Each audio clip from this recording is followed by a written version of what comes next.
नमस्कार, ABP news पर हाजिर हूं मैं रुमाना इसार खान। आप देख रहे हैं देश का सबसे विश्वसनीय चुनावी शो ऐलाने जंग। लोकसभा चुनाव का ऐलान अगले हफ्ते किसी भी दिन हो सकता है और इसीलिए हम इस शो में आपको हर वो चुनावी खबर दिखाते हैं जिसके बारे में जानने की आप इच्छा रखते हैं या फिर जिसके बारे में आपको जरूर जानना चाहिए। तो आज क्या है खास, पहले उस पर एक नजर डालते हैं। सिलसिलेवार तरीके से आपके सामने मैं रखती जाती हूँ वो खबरें जो आज दिखाएंगे आपको। 370 विजय की माटी मिशन घाटी, जी ये बड़ी खबर आज आपको दिखाएंगे। और साथ ही जो और खबरें आपके सामने आज हम लेकर आने वाले हैं उसमें मोदी का मिशन इलेक्शन भी होगा, उसका लोकल कनेक्शन भी होगा, इसके बारे में विस्तार से आपको रिपोर्ट दिखाएंगे। इतना ही नहीं, बात एनडीए का विस्तार ऐसे होगा 400 पार। तो फिर वो पूरा फॉर्मूला 400 पार वाला एनडीए का है क्या, इसको लेकर भी रिपोर्ट हमने तैयार की है। और महाराष्ट्र में खेला सीटों का लेकिन झमेला, इस पर भी विस्तार से आप तक हर जानकारी पहुंचाएंगे। साथ ही आपको बताएंगे कैसे जाट राजपूत की जंग, बीजेपी हुई तंग, ये कहां का मामला है, इसको लेकर भी अगर जानना चाहते हैं आप तो बस हमारे साथ बने रहिए। तो आइए शुरुआत करते हैं 370 की माटी मिशन घाटी। जी, मिशन कश्मीर पर पहुंचे प्रधानमंत्री नरेंद्र मोदी का आज का दौरा कई मायनों में काफी अहम माना जा रहा है। प्रधानमंत्री नरेंद्र मोदी 2019 में अनुच्छेद 370 हटने के बाद ये पहला मौका जब घाटी के दौरे पर पहुंचे, हजारों करोड़ की सौगात दी, लोगों से बात की और याद भी दिलाया कि पहले की स्थिति कैसी थी, आज का दौर कैसा है। मोदी इन दिनों चुनावी रैलियों में जिस 370 सीट पर जीत की बात कह रहे हैं वो 370 का आइडिया इसी घाटी की माटी से उन्हें मिला। इसी को लेकर आज की हमारी कवर स्टोरी है।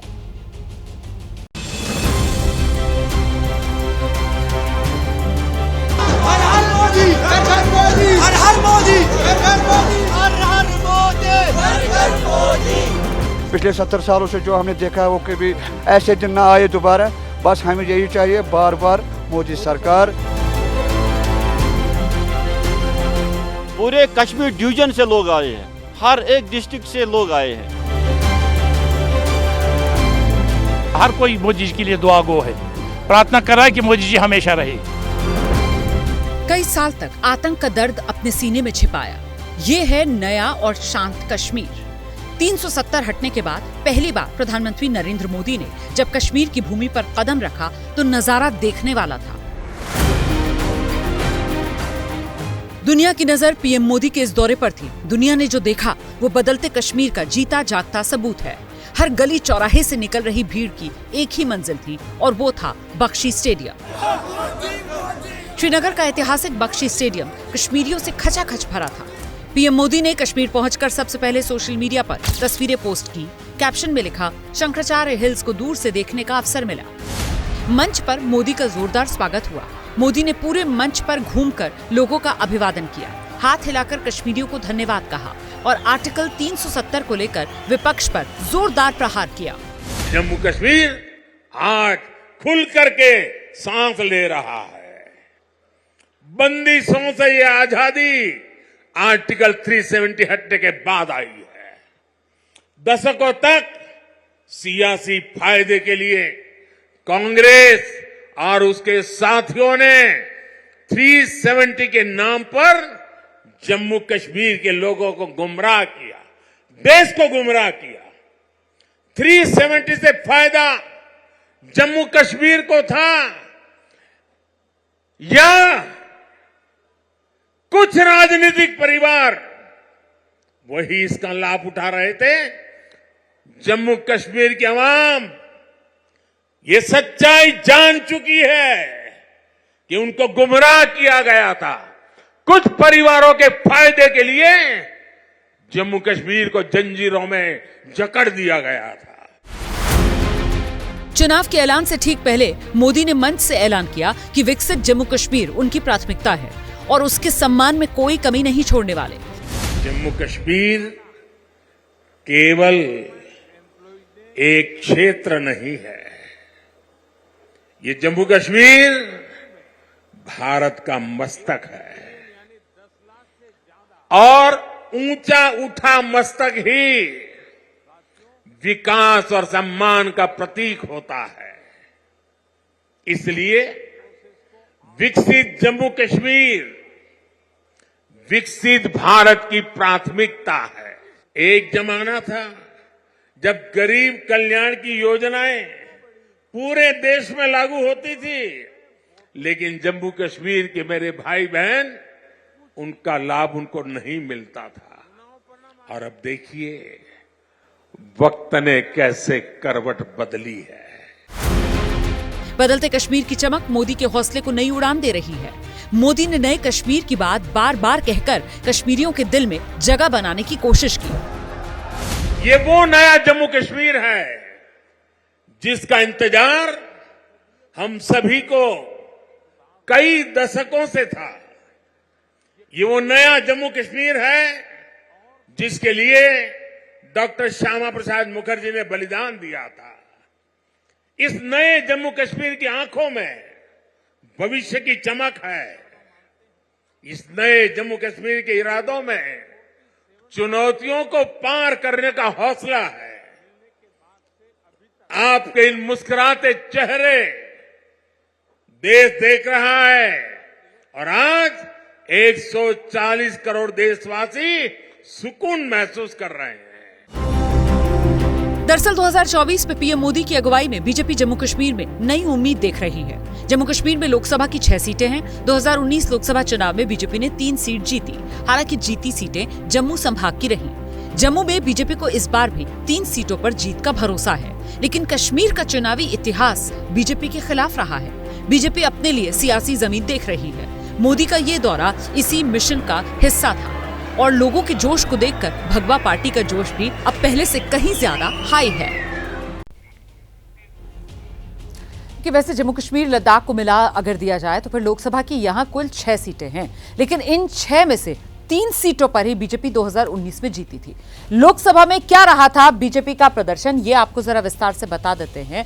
आप स्क्रीन पर ये जो देख रहे हैं, देखिए बारामूला, श्रीनगर और अनंतनाग, ये कश्मीर रीजन में पड़ने वाली जो 3 सीटें हैं, यहां वोट शेयर आप देखेंगे बारामूला में 2% है, श्रीनगर में 2.5%, अनंतनाग में 8% के आसपास बीजेपी का वोट शेयर रहा। वहीं जम्मू रीजन की जो तीनों सीटें हैं, जिसमें उधमपुर भी है, जम्मू भी है और साथ ही लद्दाख का भी आप देख रहे हैं क्षेत्र, यहां पर उधमपुर में 61%, जम्मू में 58% वोट शेयर और लद्दाख में बीजेपी को 64%, माफ कीजिएगा 38% वोट शेयर मिला था। तो कुल मिलाकर यह है तस्वीर जम्मू कश्मीर और लद्दाख से बीजेपी के वोट शेयर की 2019 वाली, और इसी को और बेहतर करने में बीजेपी इस बार जुटी हुई है। अब मोदी की कोशिश जम्मू रीजन से बढ़कर घाटी की सीटों पर बीजेपी का झंडा लहराने की है। कश्मीर की स्थिति बहुत बदल चुकी है, विकास की जेहलम बह रही है। घाटी में न सिर्फ पर्यटकों की संख्या बढ़ी, बल्कि बीते 5 साल में कश्मीर के लोगों की जो प्रति व्यक्ति आय है ना, उसमें भी बढ़ोतरी हुई है। आज पीएम मोदी ने घाटी के वोटर्स से भी बात की। मिशन इलेक्शन के बीच पीएम मोदी का पब्लिक कनेक्शन कैसा रहा, जरा ये भी देखिए।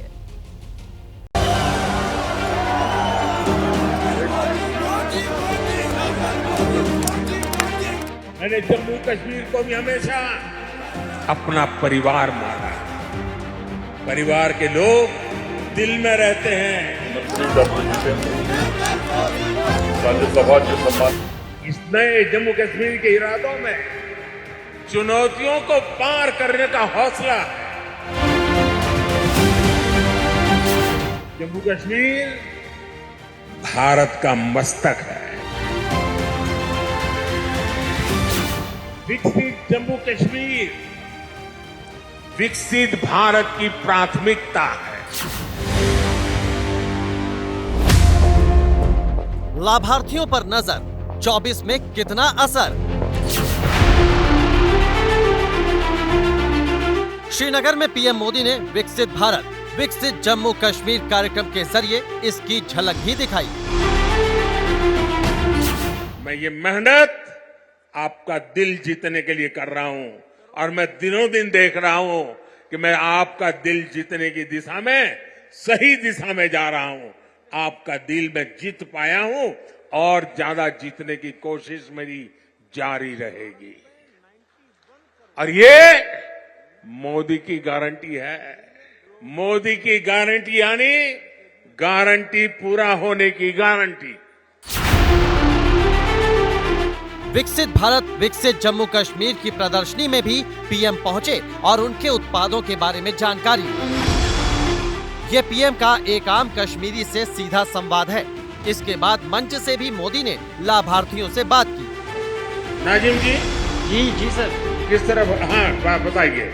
ये है पुलवामा के नाजिम नजीर, जिन्होंने सरकारी मदद से मधुमक्खी पालन का काम अपनी छत पर ही किया और आज 100 लोगों के रोजगार का नाजिम जरिया बन गए हैं। हमने ऑनलाइन हजारों केजीज के शहद भेजे। मेरी वेबसाइट पे 2023 में 5000 केजी शहद बिके हैं। मैंने अकेला ही काम नहीं किया, मैंने सोचा खुद ही मैं अपना बेनिफिट नहीं लूंगा, मैं और को बढ़ावा दूंगा, अपनी यूथ को इसके साथ जोड़ूंगा। धीरे धीरे करके मेरे साथ लगभग 100 बंदे सर जुड़ गए जो ये मधुमक्खी का काम करते हैं। अब आपको हमीदा से मिलवाते हैं। गांदेर बल्कि हमीदा ने दूध का कारोबार शुरू किया और अब ये उनका धंधा चल निकला है। 2019 में एक मैन्युफैक्चर यूनिट खोला जिसमें मैंने इस दूध को प्रोसेस किया। इसमें एक खास बात ये थी कि मैंने न सिर्फ अपने आप को रोजगार दिया बल्कि अपने साथ औरों को जोड़ा। मोदी ने जम्मू कश्मीर पुलिस के शहीद जवानों के परिवारों को ज्वाइनिंग लेटर भी सौंपे। इसके अलावा 6,400 करोड़ रुपए की लागत से 53 परियोजनाओं का उद्घाटन भी किया। कश्मीर का विकास तभी संभव है जब कश्मीर के युवाओं को रोजगार मिलेगा, अपने पैरों पर खड़े होने के लिए मदद मिलेगी। नए जम्मू कश्मीर के इरादों में चुनौतियों को पार करने का हौसला है। धरती के स्वर्ग पर आने का ये एहसास, ये अनुभूति शब्दों से परे है। ये हवा, ये वादियां, ये वातावरण और उसके साथ आप कश्मीरी भाई बहनों का इतना सारा प्यार, मैं जम्मू कश्मीर की आवाम का आज हृदय से अभिनंदन करता हूं। पर्यटन कश्मीर की लाइफलाइन है और शांत कश्मीर उसके लिए सबसे ज्यादा जरूरी। मोदी ने कश्मीर में बढ़ते पर्यटकों का पूरा लेखा जोखा पेश किया। पूरी दुनिया ने देखा कि कैसे यहां जम्मू कश्मीर में G20 का शानदार आयोजन हुआ। आज यहां जम्मू कश्मीर में पर्यटन के सारे रिकॉर्ड टूट रहे हैं। अकेले 2023 में ही 2 करोड़ से ज्यादा पर्यटक यहां आए हैं। 2019 का लोकसभा चुनाव हो या कई राज्यों में विधानसभा चुनावों में बीजेपी की जीत, लाभार्थियों के बड़े हिस्से ने दिल खोलकर मोदी को वोट किया है और कश्मीर से भी मोदी को ऐसी ही उम्मीद है। दिल्ली की सियासत से जुड़ी बड़ी खबर आपको बता देते हैं। दिल्ली में कांग्रेस और आम आदमी पार्टी जो मिलकर चुनाव लड़ने का ऐलान पहले ही कर चुकी हैं, अब मिलकर चुनाव प्रचार भी करेंगे। साझा चुनाव अभियान चलाया जाएगा कांग्रेस और आम आदमी पार्टी की तरफ से दिल्ली में। इसके लिए बाकायदा समन्वय समिति का गठन किया जाएगा। 1 या 2 दिन में इसका औपचारिक ऐलान भी कर दिया जाएगा। दिल्ली में आप जानते हैं जो आम आदमी पार्टी और कांग्रेस के बीच गठबंधन हुआ है, उसमें आम आदमी पार्टी के खाते में 4 सीटें आई हैं। कांग्रेस पार्टी 3 सीट पर चुनाव लड़ने वाली है। कुल 7 लोकसभा की सीटें दिल्ली। बड़ी खबर आपको बताते हैं, राजनीतिक संकट में फंसे हिमाचल प्रदेश के मुख्यमंत्री हैं सुखविंदर सिंह सुक्खू दिल्ली पहुंचे हैं। प्रियंका गांधी से, मल्लिकार्जुन खड़गे से मुलाकात करेंगे।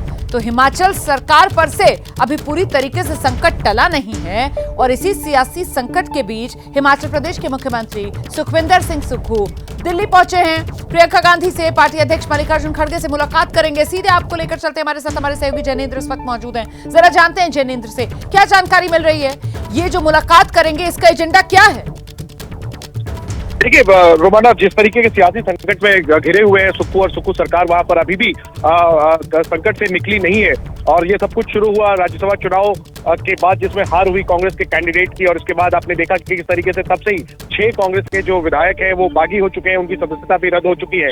तो खतरा अभी टला नहीं है और इन सब के बीच पहली बार सुक्खू दिल्ली पहुंचे हैं। दिल्ली में उनकी मुलाकात प्रियंका गांधी से होनी है। वो राष्ट्रीय अध्यक्ष मल्लिकार्जुन खड़गे से भी कल मिलेंगे। और कुल मिलाकर के हिमाचल में जो एक समन्वय समिति बनाने की बात कही गई है, जिसमें कि दोनों पक्ष, सुक्खू पक्ष, सुक्खू गुट और साथ में प्रतिभा सिंह गुट जो प्रदेश अध्यक्ष हैं, उनके सदस्यों के बीच जो समन्वय का काम है, उन तमाम चीजों को लेकर पार्टी लीडरशिप सुक्खू से बातचीत करेगी। जी बहुत शुक्रिया आपका जैनेंद्र। दिल्ली में सीट बंटवारे को लेकर आज दिन में जेडीयू के सांसद है संजय झा। उन्होंने मुलाकात की है गृह मंत्री अमित शाह से और फिलहाल खबर ये, बीजेपी कोर कमेटी की बैठक अब दिल्ली में होने वाली है, जिसमें पार्टी अध्यक्ष जेपी नड्डा, अमित शाह और बीएल संतोष सीटों पर उम्मीदवारों के नाम को लेकर चर्चा करेंगे। बताया यह जा रहा है कि जेडीयू के साथ मीटिंग में सीट बंटवारे का फॉर्मूला तय कर लिया गया है। हम सीधे आपको लेकर चलेंगे, हमारे साथ हमारे सहयोगी नीरज पांडे इस वक्त मौजूद हैं। नीरज, सीट शेयरिंग का फॉर्मूला तय और जिस तरीके से कोर कमेटी की अब बैठक होगी, उसका लब्बो-लुबाब तो यही कि कौन सी सीट किसके खाते में, इसको लेकर भी मतलब सहमति बन गई है बीजेपी और जेडीयू के बीच। नीरज, देखिए, बिल्कुल फार्मूला तैयार है, सहमति बन गई है दोनों पार्टियों के बीच में। आज जिस तरह संजय झा ने गृह मंत्री अमित शाह से मुलाकात की, मुलाकात का मतलब ये था कि दोनों दलों के बीच में बिहार में जो सीट शेयरिंग का फार्मूला है वो फाइनल हो गया। अब किस सीट से कौन चुनाव लड़ेगा ये थोड़ी देर में ये भी फाइनल हो जाएगा, क्योंकि भारतीय जनता पार्टी के राष्ट्रीय अध्यक्ष जेपी नड्डा और भाजपा के नेता और गृह मंत्री अमित शाह, इनके साथ एक बड़ी बैठक होनी है रात में, जिसमें बिहार के कोर कमेटी के सदस्य भी मौजूद रहेंगे। बिहार के दोनों नीरज, एक छोटे से सवाल को और जवाब देते चलिए। अगर ये जेडीयू और बीजेपी में यहाँ पर सीट शेयरिंग का फॉर्मूला तय हो गया है, तो चिराग पासवान को लेकर क्या खबर है? देखिए, मेरी जो जानकारी है उसके अनुसार चिराग पासवान और उनके चाचा दोनों के लिए 4 सीटों का फॉर्मूला रखा गया है। भारतीय जनता पार्टी की तरफ से वो 4 सीटें फाइनल है, 4 सीटें गठबंधन के तहत उनको दी जा रही है। अब उन 4 सीटों में ही चाचा और भतीजा एडजस्ट करेंगे या नहीं करेंगे, ये देखने वाली बात होगी कि एनडीए का विस्तार ऐसे होगा 400 पार। जो मैंने कहा था आपको रिपोर्ट दिखाऊंगी, दरअसल मिशन 400 के लिए बीजेपी अब ऐसे प्लान पर काम कर रही है जिसके बारे में जानकर आप हैरान रह जाएंगे। ओडिशा में बीजेडी सत्ता में है और बीजेपी वहां मुख्य विपक्षी पार्टी, लेकिन दोनों गठबंधन कर रहे हैं। उधर त्रिपुरा में तो मुख्य विपक्षी पार्टी के नेता आज सरकार में शामिल भी हो गए हैं। आंध्र प्रदेश से चंद्रबाबू नायडू फिर से एनडीए में आ सकते हैं।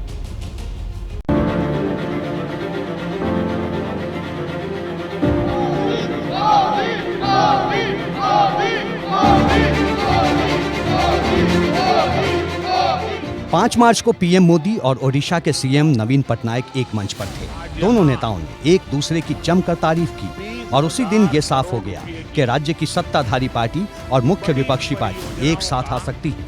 वैसे कैमरे पर दोनों दलों के नेता अभी अपने पत्ते नहीं खोल रहे, लेकिन जो खबर है उसके मुताबिक दोनों दलों में गठबंधन तय हो चुका है। उड़ीसा की आदमी, आम आदमी और उड़ीसा की राज्य के लिए, उड़ीसा राज्य और उड़ीसा की आदमी के लिए, आबादी के लिए जो उचित होगा वही डिसीजन बीजेडी डिसीजन लेगा। हम नहीं बोल सकते हैं गठबंधन होगा नहीं होगा, इसके बारे में मैं नहीं बोल सकता हूँ।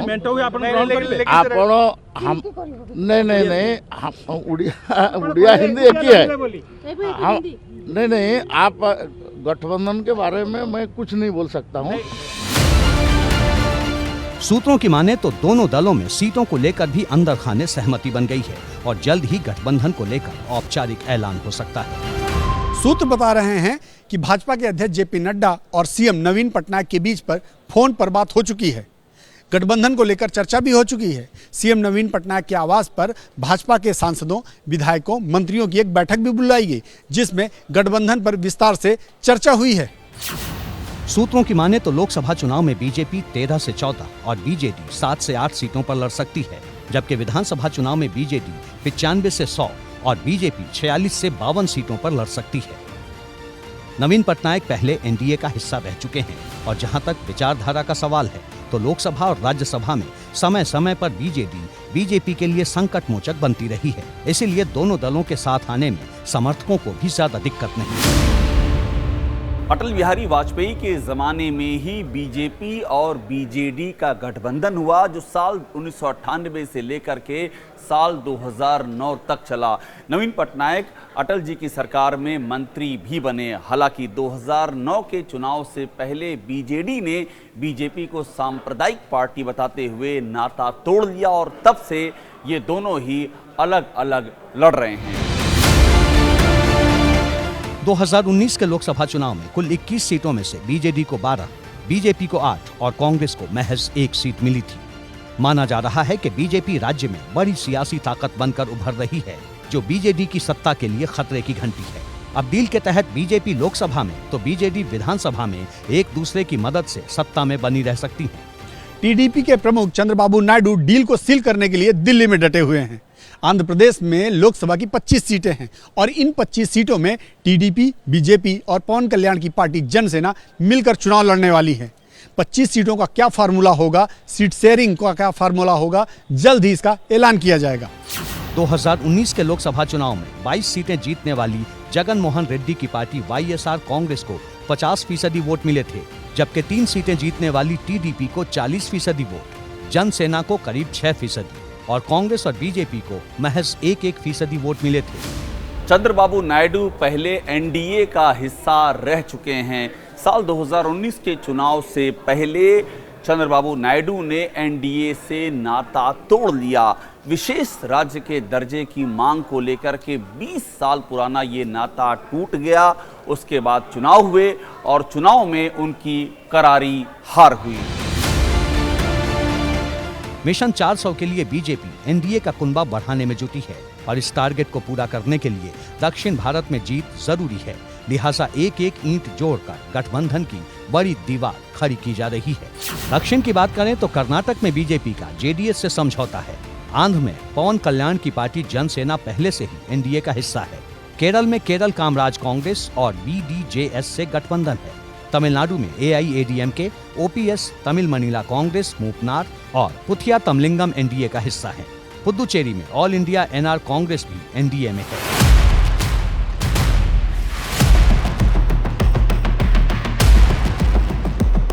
उधर पूर्वोत्तर में आज एक नया सियासी खेल हो गया। त्रिपुरा की मुख्य विपक्षी पार्टी टिपरा मोथा बीजेपी के नेतृत्व वाली सरकार में शामिल हो गई। मतलब एनडीए में टिपरा मोथा की एंट्री हो गई है। 2 मिनिस्टर, एक एमओएस और एक मिनिस्टर उन्होंने ज्वाइन किया है त्रिपुरा गवर्नमेंट। जब भारतीय जनता पार्टी का जो सोच और उनका जो माने फिलोसफी है उसको देखते हुए उन्होंने ज्वाइन किया है, तो जरूर मैं उनको वेलकम करता हूँ। टिपरा मोथा के विधानसभा में 13 विधायक हैं। इनमें से 2 विधायकों ने मंत्री पद की शपथ ले ली है। त्रिपुरा में लोकसभा की 2 सीटें हैं। पिछली बार दोनों सीटें बीजेपी ने जीती थी और इस बार विपक्षी दल को सरकार में शामिल कर बीजेपी ने फिर से दोनों सीटों का समीकरण सेट कर लिया है। मेरा पॉइंट बहुत क्लियर है। जो व्यक्ति हमारा डिमांड जो हमने गवर्नमेंट ऑफ इंडिया के संग साइन किया है उसी के बारे में बात करेगा और जो व्यक्ति दिल्ली में साइलेंट नहीं बैठेगा मैं उन्हीं को सपोर्ट करूंगा। मुझे सिंबल से कोई मतलब नहीं है। बड़ी खबर आ रही है दक्षिण भारत केरल से, जहां प्रदेश के पूर्व मुख्यमंत्री रहे के करुणाकरण की बेटी हैं पद्मजा वेणुगोपाल बीजेपी में शामिल हो गई हैं। केरल में उन्हें बीजेपी अपना उम्मीदवार बना सकती है। इस बार केरल में बीजेपी ने हाई प्रोफाइल उम्मीदवारों को मैदान में उतारा है और इसी में नाम शामिल अगला पद्मजा वेणुगोपाल का हो सकता है, जो केरल के पूर्व मुख्यमंत्री के करुणाकरण की बेटी हैं। कांग्रेस सरकार का नेतृत्व के करुणाकरण केरल में कर चुके हैं और अब उनकी बेटी बीजेपी में शामिल। महाराष्ट्र की भी बात कर लेते हैं। यहां सीट बंटवारे को लेकर मामला फंस गया है। एनडीए के दलों में बयानों की जंग शुरू हो गई है और विवाद जो है वो दूसरी तरफ महाअघाड़ी में भी बना हुआ है।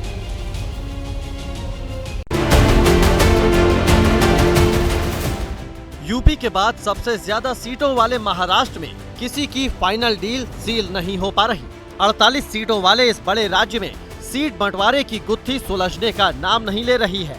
एक फॉर्मूला बनता है तो कुछ ही देर में इसका विरोध भी शुरू हो जाता है। पहले बात सत्ताधारी एनडीए की। सूत्रों के मुताबिक एनडीए से बीजेपी 32, शिवसेना शिंदे गुट 12 और एनसीपी अजित 4 सीटों पर चुनाव लड़ सकती है। सूत्र बता रहे हैं कि अमित शाह ने महाराष्ट्र दौरे पर एकनाथ शिंदे और अजित पवार से कहा कि लोकसभा में बीजेपी की मदद करें, विधानसभा चुनाव में बीजेपी इसकी भरपाई कर देगी। लेकिन विरोध के सुर थमने का नाम नहीं ले रहे। अजित गुट के बड़े नेता छगन भुजबल ने ज्यादा सीटों की मांग खुलेआम कर दी, तो शिंदे गुट की तरफ से पलटवार में देर नहीं हुई। आमचे सारखेच आमदार आहे, बीजेपी आणि मोदी लाट त्यांची सुद्धा मतं घेऊन ते निवडून आलेले आहेत। आमचे लोक जे आलेले आहेत ते त्या प्रवाहाच्या विरुद्ध जाऊन निवडून आलेले लोक आहे। हा एक फॅक्टर जो आहे हा लक्षात घ्यायला पाहिजे। देखो, इलेक्शन के वक्त ऐसे बयानबाजी होती रहती है और हर पार्टी को ऐसा लगता है कि हमारी सीटें बढ़े, उस हिसाब से किया तो ठीक है, लेकिन हमारी बराबरी वो नहीं कर सकते। हमारे पास 13 सांसद है, आज स्टैंडिंग 13 सांसद है। आपके पास क्या है? एक सांसद है और सीटें लड़ाएंगे 20। ऐसा नहीं होता पॉलिटिक्स में। दो साथी पार्टियों के बीच इस झगड़े से विपक्ष को फायदा ना हो जाए, इसके लिए डिप्टी सीएम देवेंद्र फडणवीस आगे आए और इस विवाद पर सधी हुई प्रतिक्रिया दी। तो सीटें मांगने का अधिकार है, सभी पार्टियां है तो अपने अपने तरीके से सीटें मांगेंगे, जो वास्तविकता होगी उसके आधार पर हम तय करेंगे। सीनियर नेताओं के आगे आने के बाद 1-2 सीट इधर उधर हो सकती है, लेकिन तीनों पार्टियां एक साथ चुनाव लड़ेंगी, ये तय नजर आ रहा है। एबीपी न्यूज को सूत्र बता रहे हैं कि बीजेपी इस बार रणनीति के तहत महिला उम्मीदवारों को ज्यादा सीटों पर उतार सकती है। नितिन गडकरी, पंकजा मुंडे और पीयूष गोयल के नाम लगभग फाइनल कर दिए गए हैं। बीजेपी इस बार 10 से 12 नए चेहरों को मौका दे सकती है। एनडीए की पार्टियों में विवाद है तो विपक्ष में भी कम नहीं। कल प्रकाश आंबेडकर के बैठक से निकलने के बाद उनकी नाराजगी की खबरें पॉलिटिकल कॉरिडोर में खूब चर्चा में रहीं। इसके बाद महाविकास आघाड़ी के तीनों ही प्रमुख दल इस खबर को खारिज करने में जुट गए। प्रकाश आंबेडकर जी नाराज नहीं है। प्रकाश आंबेडकर के साथ हमारी बहुत ही पॉजिटिव चर्चा हो गई है। वंचित आघाड़ी के साथ प्रस्ताव के ऊपर चर्चा हुई, हमने कुछ बातें कही, आंबेडकर जी ने कुछ बातें रखी, उसके ऊपर चर्चा हुई है। प्रकाश आंबेडकर जी ने कहा है कि जितनी जगह चाहिए वो नाम के साथ मैं 9 तारीख को भेज दूंगा। आज क्या समस्या हुई? उन्होंने दिया नहीं सर, आज तो आए थे पवार साहब। आज वो तैयारी करके नहीं आए थे, अभी वो बोले कि हम तैयारी करके आपके पास भेज देंगे, फिर 9 तारीख को। उनकी जो भी है, उनकी सबकी ताकत है। प्रकाश आंबेडकर जी की अपनी एक ताकत जरूर है, उससे कोई इनकार नहीं है। और कांग्रेस और हम लोग चाहते हैं कि उनके साथ गठबंधन हो और शामिल हो। सूत्रों के मुताबिक फॉर्मूले के तहत शिवसेना सबसे ज्यादा सीटों पर चुनाव लड़ेगी, जबकि दूसरे नंबर पर कांग्रेस और तीसरे नंबर पर एनसीपी को एमवीए की तरफ से सीट आवंटित होगी। हालांकि सूत्र ये भी बता रहे हैं कि उद्धव की शिवसेना और कांग्रेस में विश्वास की कमी के चलते भी सीट शेयरिंग पर आखिरी मुहर नहीं लग रही है। कांग्रेस को लगता है कि गठबंधन का ज्यादा फायदा उद्धव ठाकरे को हो रहा है। कांग्रेस के बड़े नेताओं में यह भी असमंजस है कि उद्धव का वोट क्या कांग्रेस को ट्रांसफर होगा भी या नहीं। दोनों दल झुकने के लिए तैयार नहीं है और यही महाविकास आघाड़ी के लिए सबसे बड़ी समस्या बनी हुई है। राजस्थान की राजनीति के बारे में भी जानिए आप। दरअसल राजस्थान में बीजेपी जो है वो जाट और राजपूत इन नेताओं की राजनीति में फंस के रह गई है। पहली लिस्ट में बीजेपी ने 5 सांसदों के टिकट काटे थे, राजस्थान की बात कर रही हूं मैं। उनमें से एक टिकट को लेकर ऐसा विवाद फंसा कि राज्य के बड़े नेताओं की किस्मत ही अब फंसती हुई नजर आ रही है।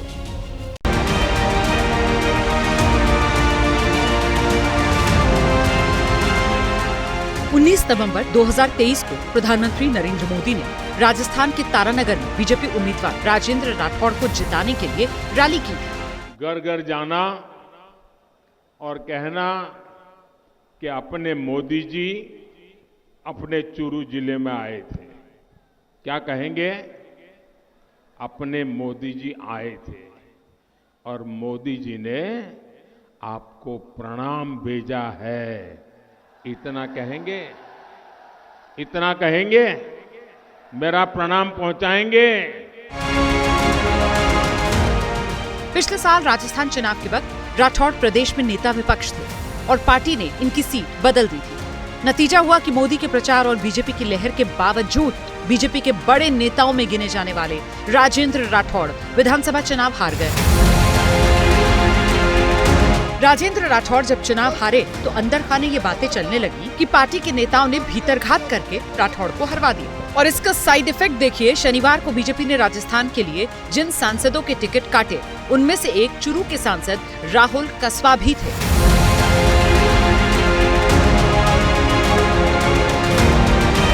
टिकट कटने के बाद राहुल ने एक सोशल मीडिया पोस्ट लिखा जिसमें कहा, आखिर मेरा गुनाह क्या था? क्या मैं ईमानदार नहीं था? क्या मैं मेहनती नहीं था? इस तरह से लंबी लंबी लाइनें उन्होंने लिखकर अपनी नाराजगी जाहिर की। राजनीतिक गलियारों में यह संदेश गया कि राजेंद्र राठौड़ की हार ने चूरू से राहुल कसवा का टिकट कटा दिया। दरअसल चुनाव हारने के बाद राजेंद्र राठौड़ ने यह कहा था कि पार्टी के कुछ नेताओं ने भीतर घात किया और उनकी हार में कुछ लोगों ने जयचंदों की भूमिका निभाई। उन्होंने नाम तो किसी का नहीं लिया था, लेकिन इशारा राहुल कसवा की तरफ समझा गया। राजस्थान में बीजेपी ने 25 में से 15 उम्मीदवार घोषित किए, जिनमें से 5 सांसदों के टिकट कटे। राहुल कस्वा जाट बिरादरी से आते हैं। राजेंद्र राठौड़ वर्सेस राहुल कस्वा की अदावत में सियासत जाट वर्सेस राजपूत की होती जा रही है। सूत्र बता रहे हैं बीजेपी के भीतर इस जातीय सियासी विवाद की वजह से राजेंद्र राठौड़, जो कि राजसमंद से लोकसभा लड़ना चाहते हैं, और सतीश पुनिया, जो कि अजमेर से लोकसभा उम्मीदवार बनने की इच्छा रखते हैं, उनके नामों का ऐलान नहीं हो पा रहा। अब सूत्र बता रहे हैं पार्टी नेतृत्व राजपूत वर्सेस जाट से बचने के लिए कड़े सियासी फैसले ले सकती है। राजनीतिक गलियारों में चर्चा है कांग्रेस भी राहुल कस्वा के संपर्क में है। अगर नाराजगी में वो पाला बदलते हैं तो चूरू से कांग्रेस उन्हें टिकट दे सकती है। राहुल कस्वा 2 बार बीजेपी के टिकट पर सांसद रह चुके हैं। उनके पिता और दादा भी सांसद रहे हैं। पूरे इलाके में कस्वा परिवार का दबदबा माना जाता है। राहुल की मां कमला कस्वा भी विधायक रह चुकी हैं। राहुल कस्वा का परिवार 3 पीढ़ियों से सियासत में सक्रिय है। ऐसे में कस्वा परिवार की नाराजगी इलाके में बीजेपी को भारी पड़ सकती है।